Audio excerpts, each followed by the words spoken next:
Hey everyone, and welcome back to this week's episode of Digital Law News, brought to you by Digital Law and produced by Anson Evaluate. So for those who don't know, Digital Law is a niche law firm based in Barnsley in the UK, and we have clients all across the world, specialised in stuff to do with data protection, social media law, cyber law, and much more. So I'll just pass over to my colleague Peter to introduce himself before we get started for today.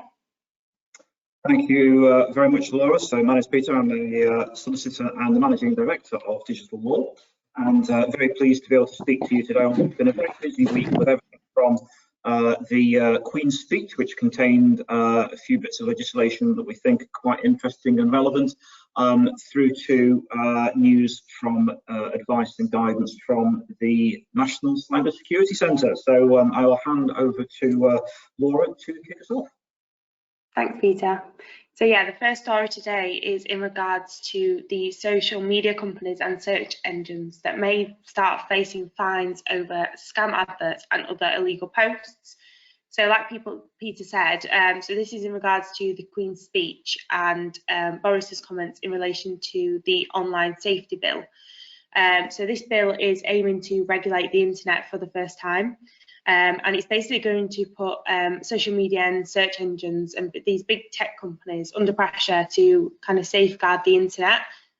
So they're going to be having to take down illegal posts, posts that are lawful but harmful, and other things like that. So there is some good things about this, but also some criticism in terms of the costs that it's going to be on companies to kind of comply with this. So just reading and understanding the regulations is expected to cost about 9.2 million for companies, as well as ensuring a user is reporting the mechanism in place is going to cost about 12.4 million. So there's a lot of costs on companies actually to enforce this, and for the government as well, it's going to cost 0.4 million, which isn't as much for the companies, but still a considerable amount of payers' money. But I think the main issue here is about the fact that unless this act is released with a lot of guidance in terms of how the companies can identify what posts need to be taken down and what posts can stay up, there's the issue of whether something is unlawful, whether it is lawful, or whether it's just somebody's free speech. So I'll pass over to you, Peter, to talk a little bit more about that. Yes, Laura, thank you. I mean, there's a lot of contradictions within this proposed bill, and first of all, I think it's admirable that the government is trying to do something on this. I think action is better than inaction, to put it bluntly, and let's face it, in a legislative programme containing 30 different bills in a year when the government's got to react to the worst public health crisis in living memory, and with soaring public sector borrowing that needs to be brought back under control, the fact that the government is finding time in its programme to look at this, I think it should be applauded for. That being said, there is also the risk of acting too quickly. And this is almost, I think, an example of Brexit, allowing the government to act quickly, because arguably it could have just hung back and said, well, look, we'll wait and see what the EU Digital Markets Act eventually ends up saying about this, because you've got the Digital Markets Act, Digital Services Act making its way through Brussels. That will end up regulating these large tech companies. But in the meantime, speedily, in theory, the UK government can pass legislation to actually make a difference here while Brussels is still thinking about it. But in the rush to do that, that's where I think we start to get a little bit concerned. So there's the fact that the regulation for this would be passed to Ofcom, which will become the UK regulator, power to impose fines of £18 million or 10% of a company's global turnover. Now you might think, well, that won't make much difference to Facebook or YouTube, but think quite carefully. There were some media companies out there, everything from local TV or radio stations, that if they were hit for it with a fine like that, that would put them out of business. So I think we need to think quite carefully about that. And you might think, well, how would that apply? Well, think about it. You get radio stations and TV stations that upload their content to YouTube. And for example, Talk Radio last year had part of their content taken down when they were having a section discussing coronavirus and the government's policies. And because YouTube said, oh, we don't like this, we think this breaches our guidelines, our committee guidelines, they took it down. And ironically, it was the government that then turned around and said, oh, no, this is free speech, you should put it back up. But arguably, what would happen under this legislation? Would you find that that opinion might be found to be something that should in fact be taken down? That's the difficulty with this legislation as it currently stands. I don't think anyone disputes the idea of saying, look, social media should be responsible for taking down scam notices, criminal, fraudulent material. I think we'd want to say anything that contains images of abuse, either child abuse or vulnerable individuals, any material that allows or encourages grooming, some of the really awful stuff out there that plays on the vulnerable, themed around everything from posts and content around extreme weight loss and the bullying and the stuff that goes on there around people who end up being very ill with anorexia and being preyed on by multiple people being played on. I don't think anyone, has a problem with that being regulated, but it's where you draw the line. And I think we have to be very, very careful that the stuff we know is harmful comes down, but the stuff that actually is just free expression and opinion is not impinged. And that's where we've got to be so very careful here. Because to a certain extent, you don't want to find that the UK suddenly finds itself with a reputation for almost a sort of draconian level of regulation here that stops innovation. We don't want companies to go, oh, it's actually easier for us to go and take all of our investment and our staff and take that to another country because we feel that the UK has a bit of a problem with regards to free expression and has potentially draconian rules with regards to how this stuff is expressed online. So that's what we really need to be careful about. I think it's, even when Martin Lewis, the money saving guy, turns around and says that he warns that we've got to make sure this legislation isn't a failure if it doesn't actually protect people from scams, he's absolutely right. But at the same time, Martin Lesh from the ASI has said that this bill is a bit of an incoherent train wreck and said, I quote, there needs to be a mandate on Ofcom that prevents them from issuing guidance that infringes on legal speech, open to arbitrary interpretation under the current proposals. There also needs to be a much greater focus on the perpetrators of unlawful behaviour. So an awful lot is going to have to, I think, be done to this bill. There'll be a lot of discussion in Parliament, a lot of discussion when it gets to the committee stage and at the Lords stage before hopefully it eventually gets passed. We want to make sure it's properly scrutinised and does what it needs to, basically what it says on the tin. Get rid of the harm online, but not take away rights and freedoms online at the same time. Yeah, exactly that. And I think that's what the focus needs to be on, unlawful behaviour online rather than that is lawful but may be harmful. As well, like the ITO with data protection, they put a lot of information out all the time, as well as like the NCSC about different things, and the ICO kind of like report on like the legislation.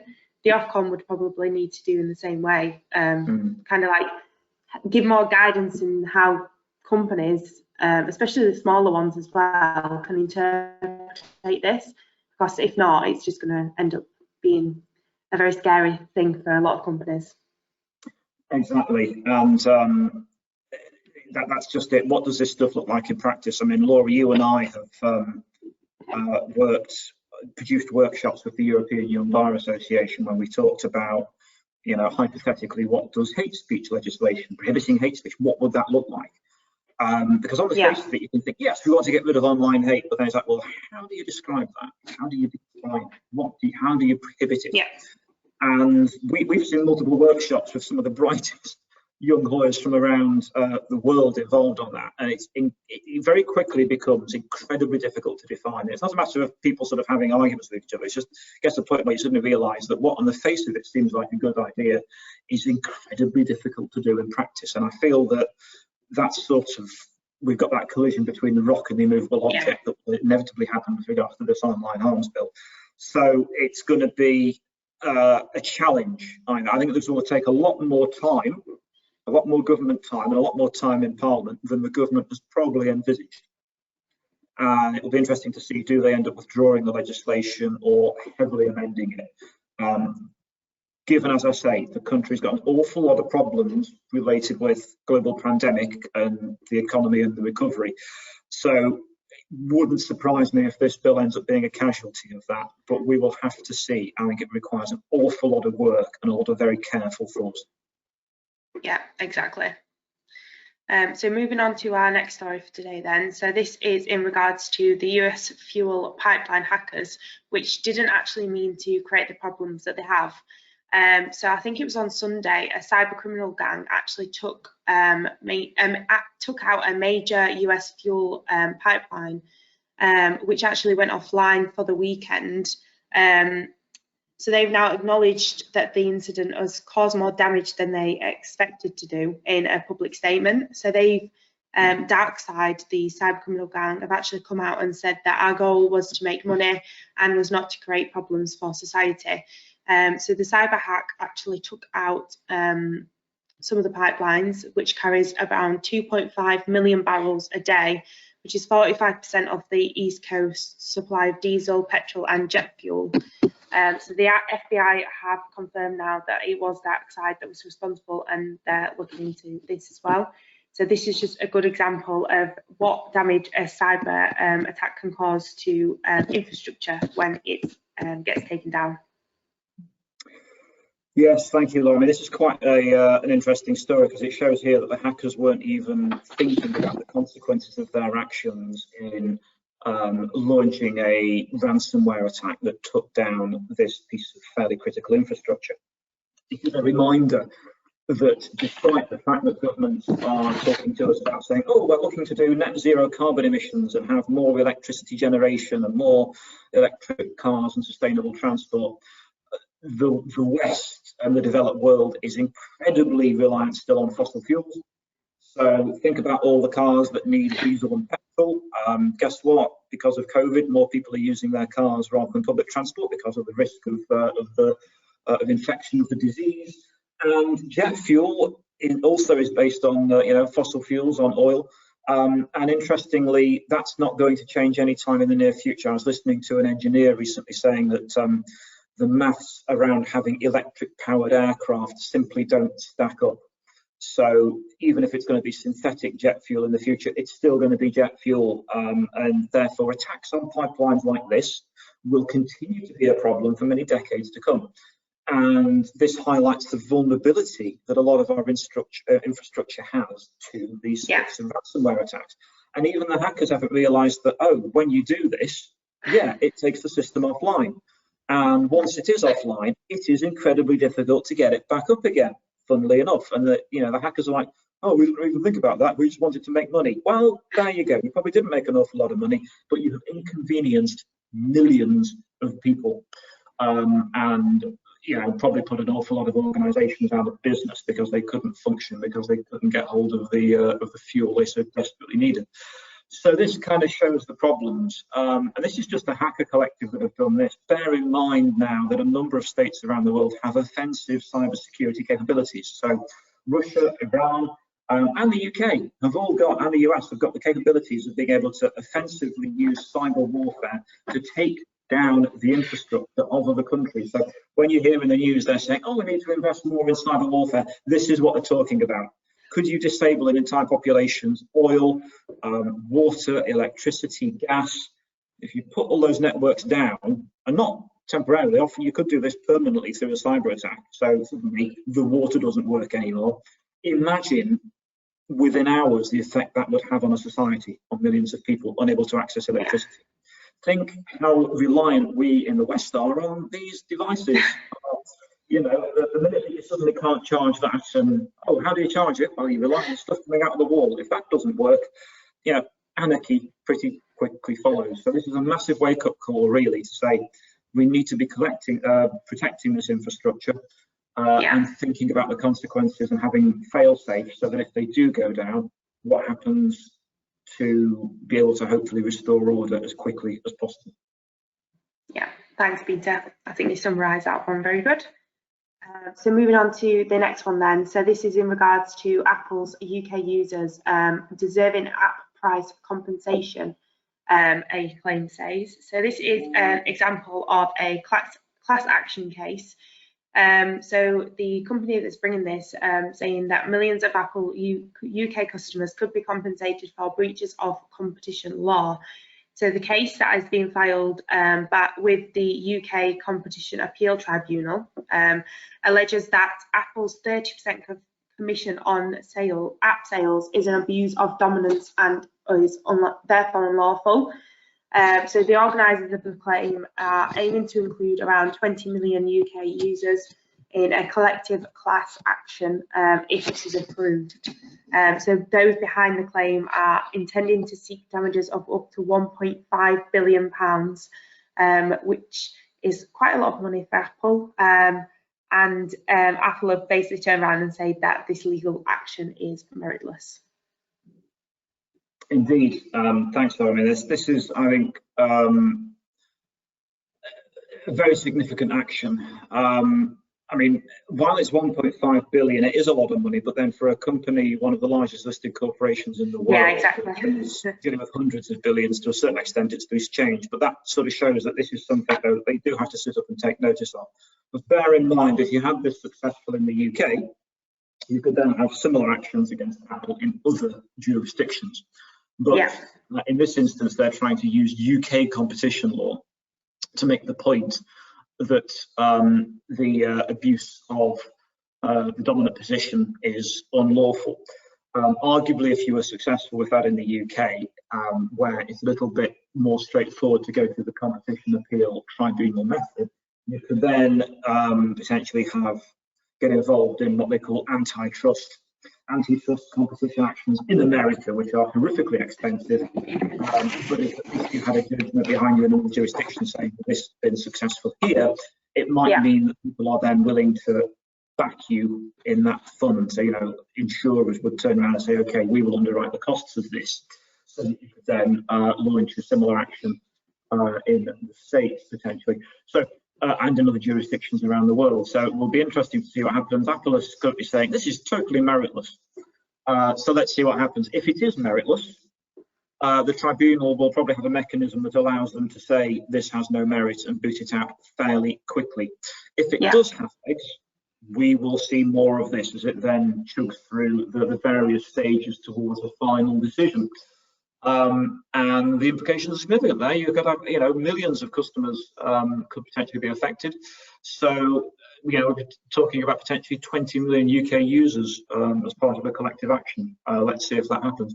I mean, the thing is, of course, that if you do have that, the mechanics behind potentially being able to have a large action like that become quite difficult. So it will be very important how the tribunal responds initially in terms of, does it give confidence to those behind this action, or does it give them reasons to pause for thought and think, oh, we might not be successful after all. So let's see what happens, but potentially massive implications here for Apple's operations. Yeah, exactly. And I think if there is it has been a breach of competition law, it'd be interesting if the Competition and Market Authority actually come out with anything. Because obviously we've spoke about this before in terms of regulators like the ICO or the CMA, kind of like making a judgment on something first, and that can obviously then lead on and help the class action in the future.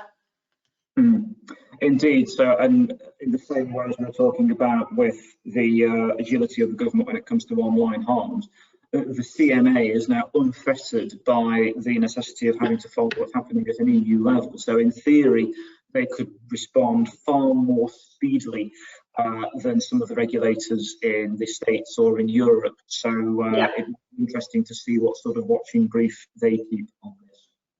Yeah, definitely. So moving on to next one then. So this is in regards to British tech startups being offered help to keep innovation secure. So this is something that's come from the NCSC, and it's some new guidance from the National Cybersecurity Centre, so the NCSC, and the Centre for Protection of National Infrastructure. And they're pledging to help technical companies consider key questions around security. So this is focused on UK startups and encouraging them to invest in security to protect their innovations. The new bespoke guidance from the NCSC and the CPNI helps organisations to keep ideas safe from state threats. from competitors and from criminals as well. So that more information about that can be found both on the NCSC's website and also the CPNI's UK government website as well. Indeed, thank you, Laura. Yes, so I think it's quite significant that this has come out this week. There was a meeting, the UK currently is president in 2021 of the G7 group of 7 developed Western nations. And as part of that, there was a meeting of foreign secretaries in London, the first meeting of its type for 2 years due to the pandemic. And there was a communique that followed that basically tried to call out some of the bad actors out there in terms of some of the activities in particular being undertaken by China. And I don't think it's a coincidence that the NCSC has then issued this guidance the week after that took place. The communique was more about sort of China's behaviour in terms of Hong Kong and Taiwan, but China has also been very aggressive online. There are concerns with regards to China regularly breaching IP and potentially getting involved in research in other nations, hacking into that data sometimes either online or sometimes through the presence of physically of students, individuals, etc., who then see this information and then ends up being squirreled back to China, where it ends up being then further developed, perfected, and used in opposition, and in effect curtailing the West's technical advantage, where its technological advantage, where indeed it has one. Arguably, in many fields now it doesn't. So I think this has to be looked at in the context of that, and that's why this general call to arms to say, make sure you are protecting your, if you are a small startup and you're innovating, you're doing this stuff, don't think that you will not be a target for foreign actors. I mean, it's very explicit there, the fact that this says that this guidance is developed to keep ideas safe from state threats. So there it is in black and white. So I certainly recommend people to take a look at that advice. As you quite rightly said, it's available at ncsc.gov.uk and also the UK Centre for the Protection of National Infrastructure, CPNI, at cpni.gov.uk. Yeah, absolutely. I think it was just a good reminder to add in there, because a lot of people think that cyber attacks and all these targeted attacks and things like that is going to be for the larger companies, kind of got more to offer to criminals in that way. Whereas these startups with these really good ideas and innovations are probably just more of a threat nowadays. Exactly, and they don't have the expensive defences that the big corporations do. But also, I think that there's a temptation when you're small to go, oh, it won't happen to us. It won't happen to us. It does. Yeah, 95% of UK organisations last year said they had been hacked in some way, shape, or form. So it's not a matter of if, it's when. Exactly. So moving on then, so this one is from Google and Android, and they've announced some new privacy requirements. So this kind of links back to our story that we was talking about last week in relation to Apple coming out with a new privacy in their update of the new software. So this is kind of like a response to that in a way. So Google have announced that it will follow industry standards in respect to privacy obligations. So all developers with apps on the Google Play software will now be required to disclose the type of data collected, how it is stored, how long it is stored for, how is it used, and everything like that. And this is going to be a requirement by the second quarter of 2022. So these are in addition to other elements as well, such as security practices, data deletion, when people are uninstalling the app, and so on. Violators have going to be required to fix violations if they don't have these updates, and failure to do so could result in policy enforcement as well. Indeed, I think you've covered it very well there, Laura, linking this back to the announcement from Apple. I think it is striking, the use of language in this announcement, which chimed almost word for word with what Apple said. It's like, we will follow industry standards with respect to privacy obligations, which at first you think, oh, jolly good, and then you think, well, hang on, weren't you doing that in the first place? So it's, oh, that's very big of you. You're going to comply with best practice in your industry. I should hope so, really. So at least they are confirming that they're going to do that. They may be making a bit of a rod for their own back here, because very often they have got away with not meeting industry standards, but now you're saying you're going to do it. Let's hope they do it, and let's hope they also hold the developers using their platforms to account. Let's see them do it. Let's see some effective enforcement of this. Yeah, absolutely. So moving on to our last story of the day. This is from the Department for Education, and they're launching a new cybersecurity advice tool after a spate of attacks.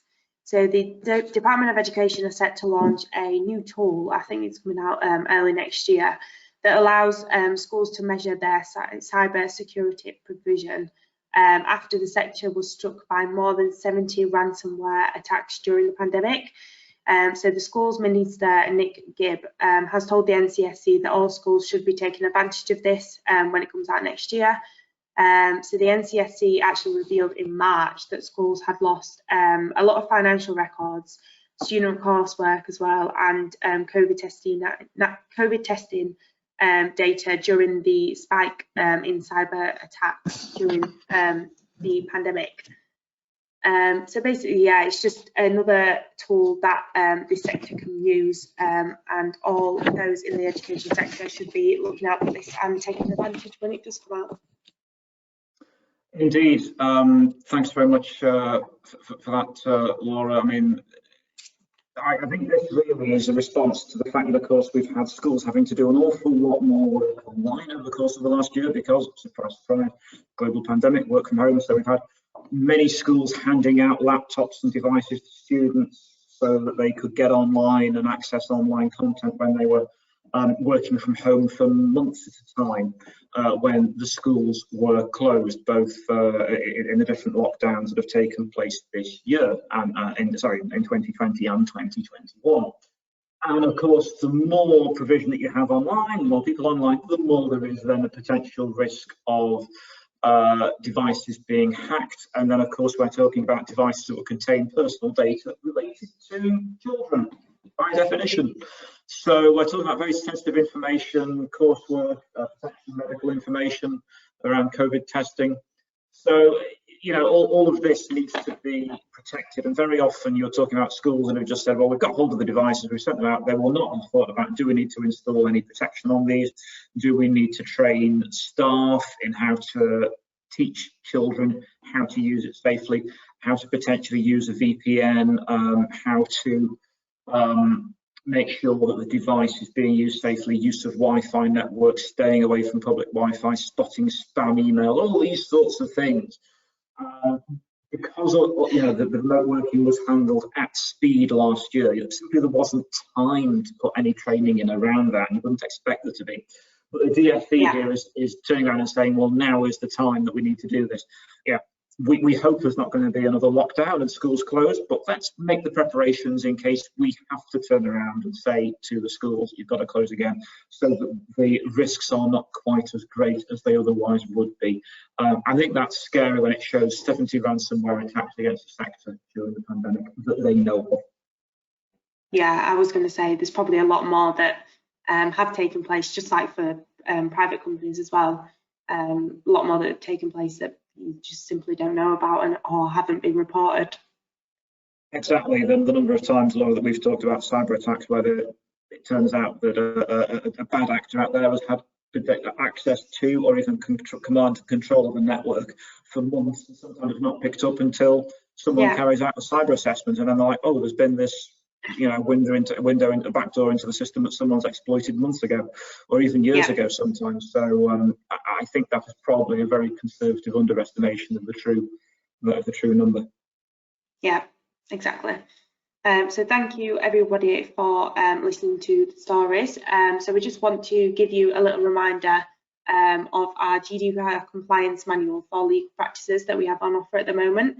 So this is a special offer for our listeners. So it is down to £99 from £199, and this is targeted towards the legal practice sector. But we have found that a lot of other sectors who are highly regulated, like the legal practices, have found this useful. So I will just pass over to Peter just to give you a little bit more information about it. Yes, thank you, Laura. So this is our guide to GDPR, giving practical forms, templates and checklists to help organisations demonstrate compliance with GDPR. So, GDPR is very good at telling you what to do, but it doesn't tell you how to do it, unfortunately. So we try and provide the tools to make it practical, accessible, clear, plain English, to make it understandable in terms of what you need to do. And indeed, that's available in hard copy for those who want the more traditional, sit down and read it as a good book, or indeed available as electronically as well. But it's indeed, as Laura says, has application across many regulated sectors, from accountancy to education to medicine and pharmaceuticals. So if you're interested in that, please do get in touch with us. Yeah, you can just drop us an email at admin@digitallaw.uk if you want a copy of that. So we just want to say a big thank you as well to Anson Evaluate for helping us produce this webinar. So for those who don't know, Anson Evaluate is a training and consultancy firm, and they provide a lot of training to small businesses, large businesses all around the UK and across the world really, in different things to do with like data protection and other matters as well. So if you are wanting some training or a webinar produced or even a podcast and are wanting to get started on that, just drop Anson Evaluate an email or go into their website and they'll be able to help you with that as well. Indeed, so if you take a look at ansonevaluate.com, we've got a couple of posts on there around mental health. Given it's Mental Health Awareness Week this week, so we've got a post there about some innovation with regards to services available in the provision of support around mental health. And we've also got a post to a webinar that we produced last year on mental health in the workplace, in particular taking account of the pressures around working from home at the time of the pandemic. And that, I think, is as relevant today as it was when we produced it last year. So we've shared that again. It's on the website, it's also on our social media channels. So if you take a look at Anson Evaluate or Digital Law, we've circulated information related to that post as well. So that is certainly worth a look if you get a chance this week. Absolutely, and there will be another blog post going up hopefully tomorrow about being a young professional and mental health in the industry as well. So that will be going up on the Digital Law account. So thank you once again to everyone for listening today. We will be back next week for another episode.